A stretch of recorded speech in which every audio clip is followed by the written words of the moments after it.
Welcome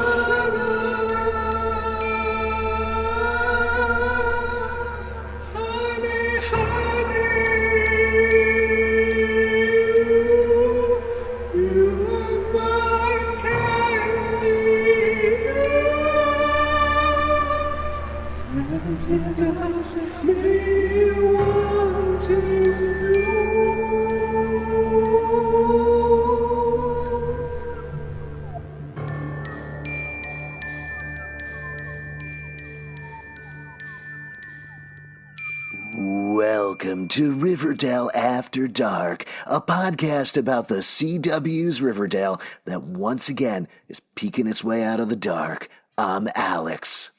In a show drowning in darkness, we explore the deepest pits, and what is deeper than a man who hangs out with the dead?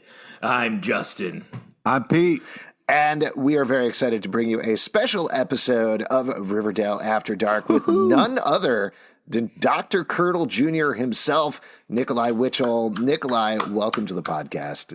Thank you. Thank you. Pleasure being here. Oh my gosh. I'm excited to have you here. And I'll mention up front, not to destroy the illusion, you seem like a pretty nice, normal guy. Chill dude. Yeah. I had thought about having the Zoom backdrop of like a dungeon with like flaming like torches in the background. This guy lives his part. Instead, you have like a lovely landscape painting behind you. Yeah, this is a painting that a friend of my partner's did. Well, the painting they found at like a thrift store, but then they painted Sasquatch in there. I don't know if you can see. Oh, yeah, nice. That's awesome. Yeah, that's fun. So given that, and this isn't a huge surprise, but given that you are a nice, normal dude, how did you end up getting the creepiest part on Riverdale? Going all the way back to season 3, how did you end up as Dr. Curdle Jr.?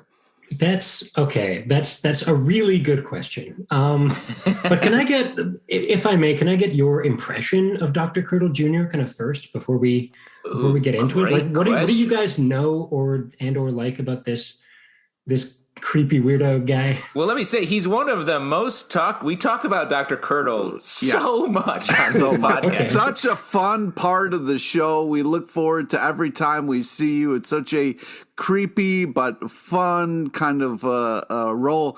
It became just this thing that we love talking about, one of our favorite parts of the show. Well, and I think the thing that's appealing to it from my end, first of all, I love seeing recurring characters on the show. Obviously, we have the main characters, but it fleshes out the world so much when you have these people popping up again and again. And Dr. Curdle, I think, in my estimation, and I haven't gotten back and listened to our season 3 podcast, but there was all the speculation when he came in, like, is he the Gargoyle King? What's going on? What's his agenda? Mm-hmm. But ultimately, it just seems like he is a guy who just enjoys dead bodies and death and is kind of thrilled by it. And that's a funny running bit that as it's gone on, we've had so many scenes where it's played against it in a very funny way, where like Rivervale, I think is a great example of throwing him in as the town pediatrician is so funny. It makes me laugh out loud when I see it. And the fandom of Josie and the Pussycats, right? I was just about to mention. Such a fun reveal in that moment. But let me say, I'll give you a compliment. Like, I feel like the show moves very quickly, and our scenes with Dr. Curdle really slow. Like, you control the pace of the scene, and it feels like all the characters you're in scenes with stop and look and listen to you in a way that they aren't, because they always want information from you, yes, but they're like sort of wide-eyed looking at you because you are this like hub, I feel like, for so much of the murder-based plots. And I think for your performance, there feels like there's a rich inner and outer life to Dr. Curdle Jr. that we are only seeing a very tip of the iceberg. And so I'm curious to hear how much of that you have worked out in your head. Also, the junior is the perfect punchline to the joke of the name. I agree. And I think that'll lead nicely into like how I got the part, because I came in season 3, right? Like there was another actor playing Dr. Curdle for the first couple of seasons. But like, here's the deal with this part is that I didn't audition for this part. Oh, this is great already. You just showed up and started doing it, and they couldn't stop you. Checks out. I wandered onto set and it was just like, this is a murder. And they were like, hey, this guy, This guy gets it. he gets it. What I do know is that I got cast on The Chilling Adventures of Sabrina. Right. Which you guys have seen, but that wasn't the it. first time I was cast in that show.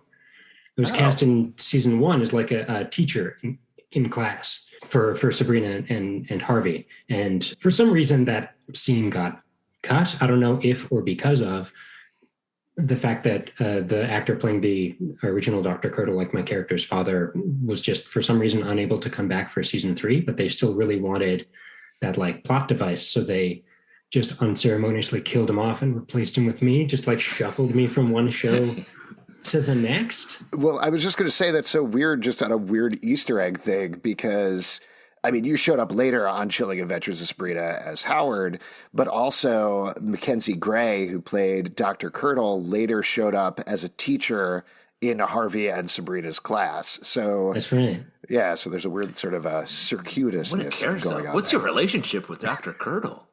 You guys are like mortal enemies, it seems like. I'm the young buck always stealing his parts. Yes.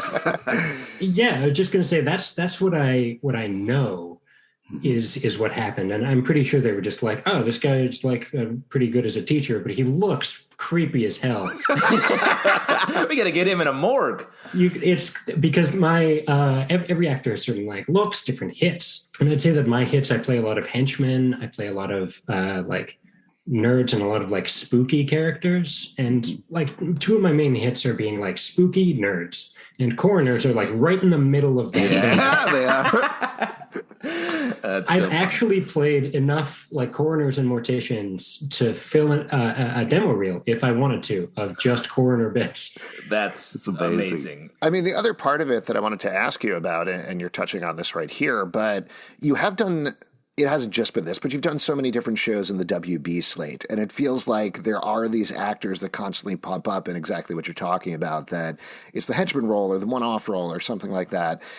How did you end up in that? Like, how did you end up being one of the go-to guys for those sort of roles there? I think it's just about being a professional actor who comes into auditions and, you know, brings things. I've been told that I'm kind of like the wild card when I come into auditions, because not everyone would play Dr. Curdle the way that I play him, you know? Mm-hmm.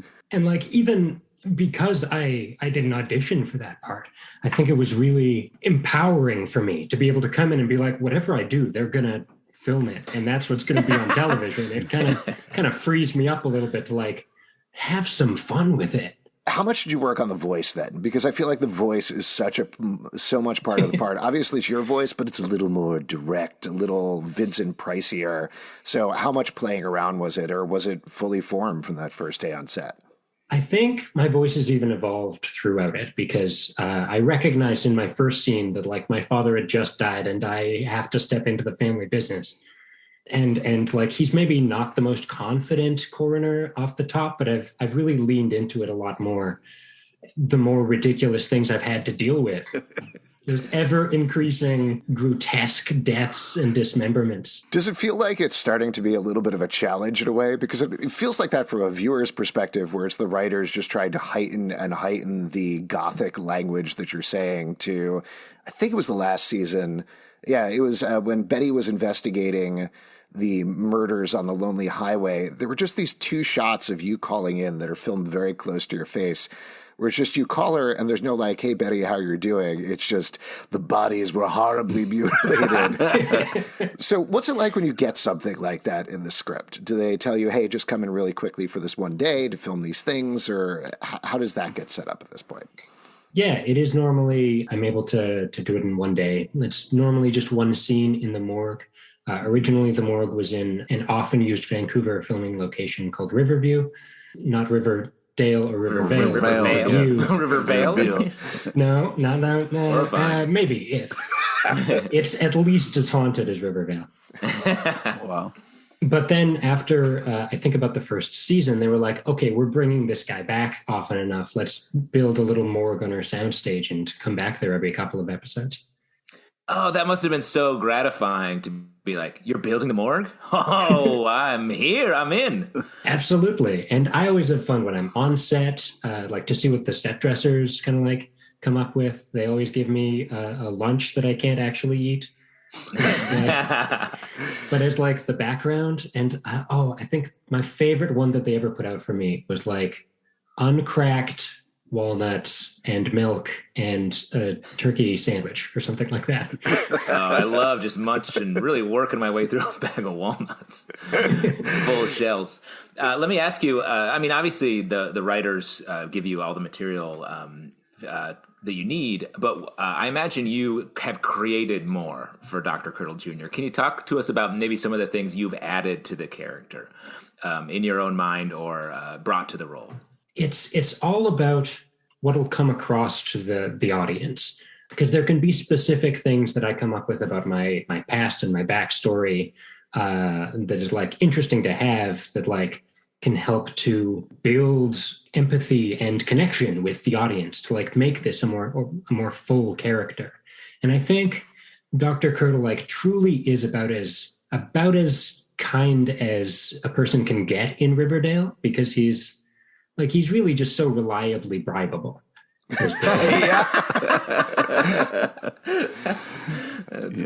Well, what about his relationships with the other characters? Obviously, he spends most of his time talking to Betty or Jughead because they're the main investigators on the show. Continuing on this.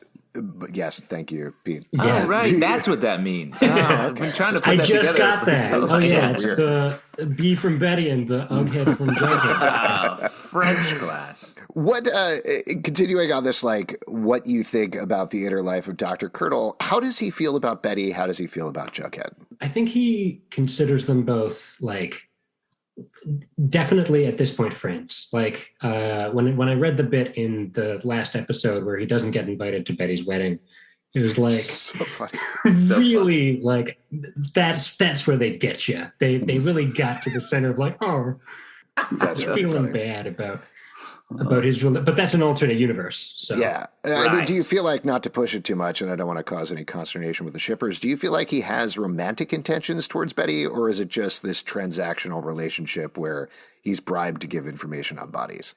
I don't think it's a romantic relationship. I don't think Birdle would really said it. You said it. Nice. Nice pushing Birdle. I really see Dr. Curdle as like, he wants to be on the inner circle, and he's never really going to get there, but he can help as much as possible. And like, he really wants Betty and Jughead's respect. Mm-hmm. Mm. And that's, I think, a motivating factor for him that I do bring into many of the scenes that I play. To me, like, this character, it kind of reminds me of the Addams Family, where it's like we get to see these people being creepy, but they're also lovable in a way that, like, you look forward to what's going to happen. Like, as soon as I hear, like, them mention your name, I know, like, oh, we're going to get to see them. I do love the softer, likable side to this character. There is something like eager and fun about this character. Well, one of the things that I did when I was creating him, I thought about a whole bunch of different things, and I had the benefit of coming in season 3, so that I'd had a couple of seasons to like understand the tone of the show and what they were going with. Did you have problems to understand? Because the show's insane. Like, there is so much stuff. Insane. Yes. But that's part of why I made the character the way that I did. And I made him kind of like, as a coroner, as intentionally suspicious as possible so that he would be above suspicion.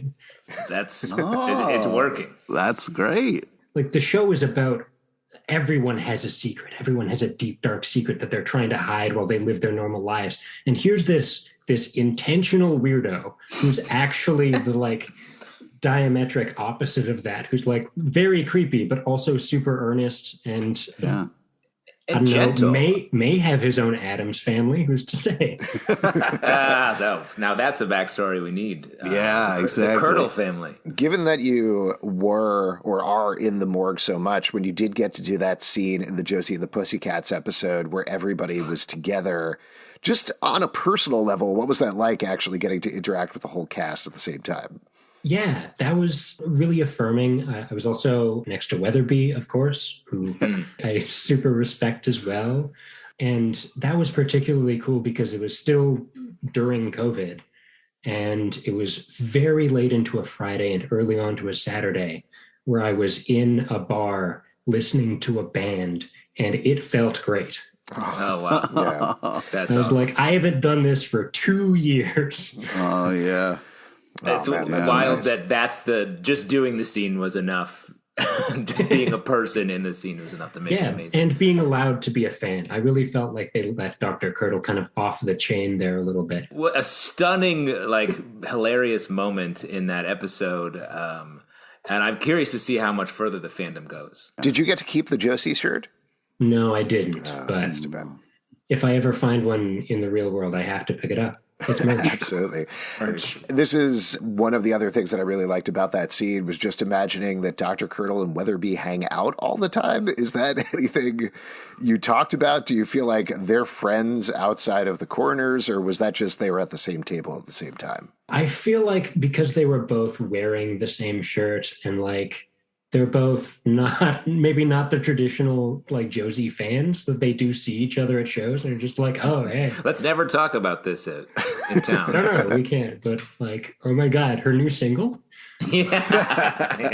I love that. Fire. It's fire. Fire. Getting back to the morgue set for a second, since you do spend so much time on there, and as viewers, we only get 30 seconds, a minute tops in most episodes to see it. What are some details that people might not notice on screen that are in the morgue set from spending so much time there? I absolutely have to give credit to the props and set deck people. Because every time I have a file, it's always related to the case that is happening. Oh, really? If it's about Clifford Blossom being poisoned and hanged, they'll have the notes of being strangulation points around the neck, also a bunch of tetrodotoxin in bloodstream up to 96% effectiveness, whatever, which is really great. There's a big fan in the corner that they always have, kind of doing a slow loop through mist that they're able to shine a light through for a little bit of ambient effect. And there's a scale that also normally has a human heart on it, stuff like that. Oh, I didn't notice the scale. I'm going to have to look out for that. That's creepy. I mean, we've talked to some people who work on the show in sort of all different departments, and it feels like everyone puts that level of detail and just labor of love into Riverdale. So that's always exciting to hear. Yeah, it takes so many people to make anything work, and all of those people need to be doing their job, and it has to work for all of it to click together into film and TV. I'm surprised things get made at all. I mean, speaking of another TV show, just to kick it over, you're on Yellow Jackets recently, or at least Yes. It aired recently. I don't know necessarily when you filmed it, but one of the things that was very fun about that episode for me in particular as a Riverdale fan was I saw you in the scene where you're being kind of beaten up a little bit. Sarah Desjardins, who played Donna Sweet, was also in this episode, and Bram Taylor, who was on both Chilling Adventures and Riverdale, was in the episode as well. I assume that's part of the nature of just being an actor in Vancouver, but what is the scene like there for all of you? I mean, most of the large role casting, all the leads and stuff gets cast out of LA normally. The situation has changed a little bit over COVID. You used to be able to see people in audition rooms a little bit more frequently, and now everything's done with self-tapes. The casting directors are able to see a lot more people, generally speaking, for roles. But I see people for similar roles, and people that I've seen on set for other things, cast and crew members. I was just on set for Motherland Fort Salem this past week. I think 3 or 4 different people on set just from being in different projects. And I was able to be like, oh, hey, hello. In my classic Dr. Curdle voice, hey, this guy died. Just sneak that in for one scene. See Give us a little for, It'll be like, well, we can't change it. We got to go forward.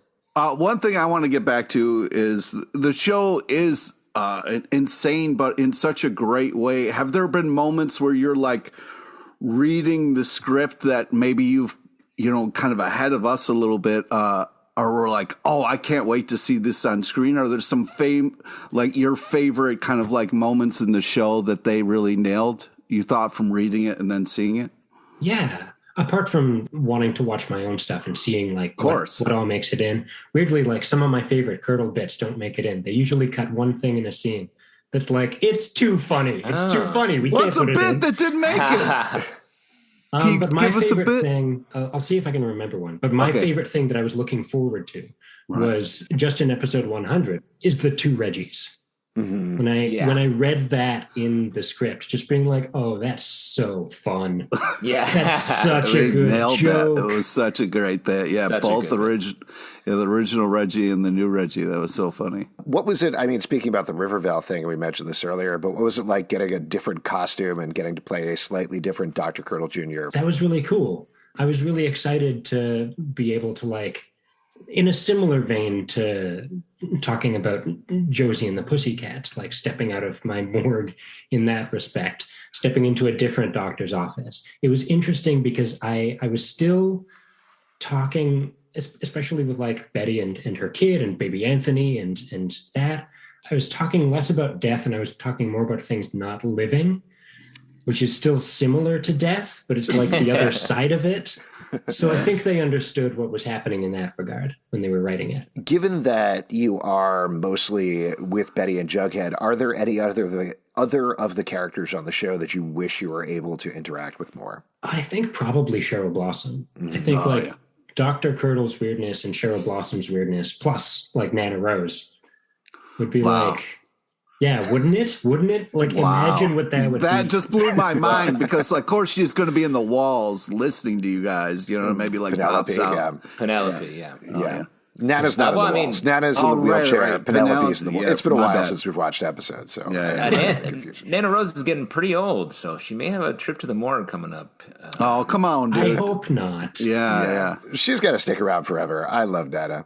Yeah. But I do think the Cheryl energy and the Dr. Curdle Jr. energy would either cancel each other out perfectly, or it would just like blow up the whole situation. Be magic That's true, to see.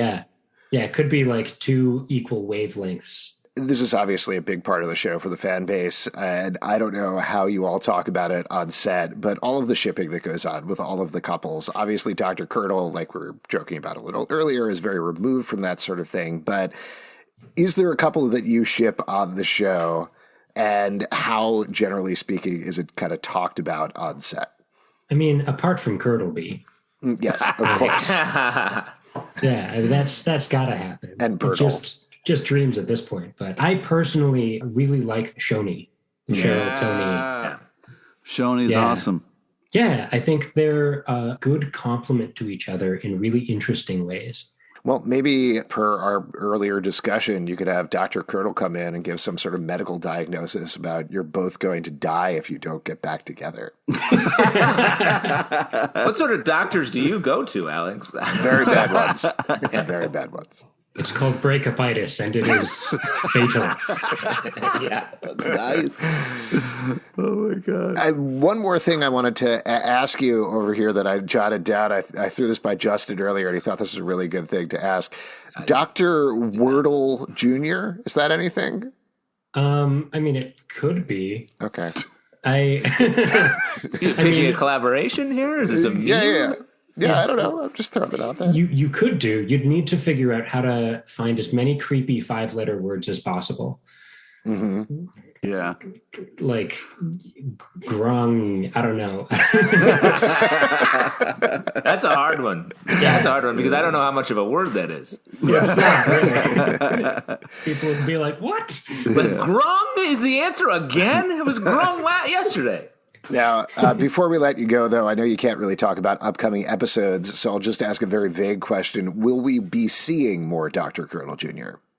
Yeah, I think Dr. Curdle Jr. is like, at this point, pretty solid member of the community in Riverdale / Vale. Well, Dale from now on. And yeah, what, are they going to stop having murders? Is that? 100%. The cast of Friends went to Central Perk. Cast of Riverdale goes to the morgue. Yeah, Dr. Exactly. Curdle Jr. It's their hangout spot. Well, I got to say, I love everything that you're bringing to this character, and thank you so much. It's really just such a great part of the show, and I'm so glad that you're doing it. Oh, my absolute pleasure. I very obviously have a lot of fun with this. Looking forward to the Curdle family. Yes, Nikolai, thank you so much for coming on. It was a pleasure. We're big fans. We can't wait to see what weird, creepy lines you come out with next. Can't wait. Hey, thanks so much for having me. And if you'd like to support this podcast, patreon.com/Comic Book Club. Also, we do a live show every Tuesday night at 7 p.m. to Crowdcast and YouTube. Come hang out. We would love to chat with you about Riverdale. iTunes, Android, Spotify, Stitcher, or the app of your choice to subscribe, listen, and follow the show at Riverdale Dark on Twitter, Riverdale After on Instagram, Riverdale After Dark on Facebook, comicbookclublive.com for this podcast, and many more. Until next time, we'll see you after dark. Oh, so Barchi is Betty and Archie then. Nice. Hey, don't you want to bring up the cat briefcase?